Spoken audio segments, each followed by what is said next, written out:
Welcome to my mom and Bhagya blogs. So आज सकाळी माझी सुरुवात झाली आहे अगदी पहाटे 5 वाजता. सगळीकडे शांतता होती, सगळे झोपलेले होते आणि मी उठले माझ्या दिवसाची सुरुवात करायला. पण उठल्यावर लगेच माझ्या बाळाला भूक लागली. म्हणून मग माझं पहिलं काम होतं तिच्यासाठी फोडलेलं मिल्क रेडी करणं.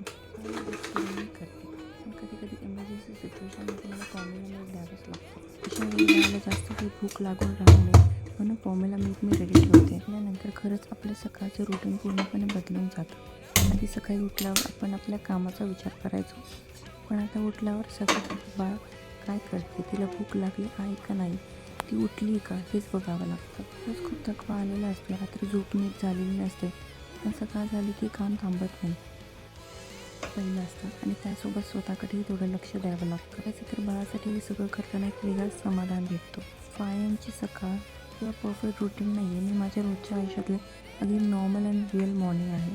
शांतपणे काम होतं, तर कधी बाळामेमध्ये सगळं थांबतं. पण आता हेच माझं एव्हरीडे लाईफ आहे आणि मला ते तुमच्यासोबत शेअर करायला आवडेल. माझा आजचा छोटासा 5 AM मॉर्निंग ब्लॉगमध्ये माझी ही अशी अगदी सिम्पल आणि रिअल मॉर्निंग रुटीन तुमच्यासोबत शेअर केली.